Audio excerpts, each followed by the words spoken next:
I loved the storytelling and the idea of the adventure, and that was always something that was quite important to me about Stevenson. The other thing I noticed even at the time when I was young was he was a good writer. He was accessible and he used his language very carefully, and always the narrative was moving forward. I remember getting Treasure Island and reading it.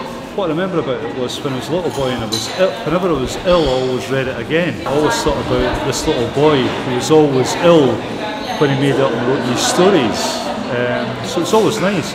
But what's been really nice is recently introducing my own children to it, and they actually enjoy it as much as I do. So it's a wonderful thing that you can take from one generation to another. So that's why I love Robert Louis Stevenson.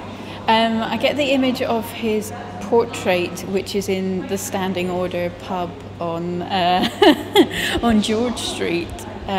Just the sort of lanky man with the moustache. Actually, I've read his travels through the Cervan. Is that how you say it? With his grumpy donkey Modestine. That's quite good because I'm interested in travel writing myself. More recently, I've been looking at the South Seas literature of Stevenson, and of course he was writing that just in the last couple of years before he died. And rereading that as an adult, I really enjoyed that. I think there's a sharp and an ironic and an aware Stevenson in that, which is very different from the sort of historical stories that we probably associate with Stevenson, because they're very modern stories about the South Sea. It was one of his travel books about travelling with his friend in a kayak through the rivers of Belgium, and that was quite inspirational. I bought a kayak after that. I have been deeply influenced, probably weirdly influenced by Robert Louis Stevenson throughout my life, in fact. But that little book, Inland Voyage, that's what it was called. So it was a really lovely little quiet tale of them wandering through the rivers of Belgium in their little kayaks. It was very nice. This has been a big year for me as far as Robert Louis Stevenson goes. I finally went to the South Pacific, where of course Robert Louis Stevenson ended his days. He's buried in Samoa. And I have to say that notion of the imagination travelling across the oceans has always been so important to me. I remember as a kid reading the novels of Robert Louis Stevenson with such a sense of being transported into other worlds. He gave so many generations of readers that permission, if you like, to move from a dreich, quiet Scotland into a world of possibility. For me, he is the great novelist of adventure, and what a poet too, what a big-hearted writer. I love him. There's short, pithy quotes that I really love. Things from, say, Kidnap, that Alan Breck Stewart said after the fight in the Roundhouse. It's full of its own self-importance as a fighter. He turns around and he says to David Balfour, "Am I no a bonny fighter?" And so things like that, where he just encapsulates a very sort of tense scene in a very short phrase that's spoken by one of his characters. The impression I think that's grown on me is how much fun he had and how much fun he was.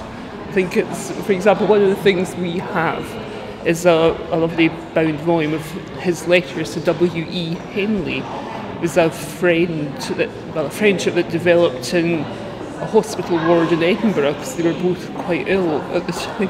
And it was a turbulent friendship which kind of soured over time, but for its duration it just seems so laddish actually. The letters are really funny, and they start "Dear lad, dear boy," and he signs himself off with sort of jokey names like The Bankrupt. Well, maybe that wasn't a joke at the time, I don't know.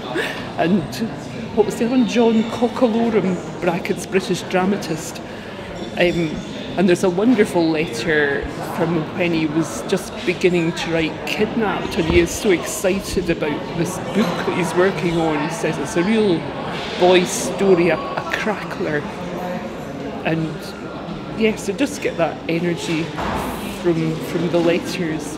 I think if somebody's never read any Robert Louis Stevenson, then Treasure Island's a great book to start with, because it doesn't matter what age you are, it's just a fantastically good story.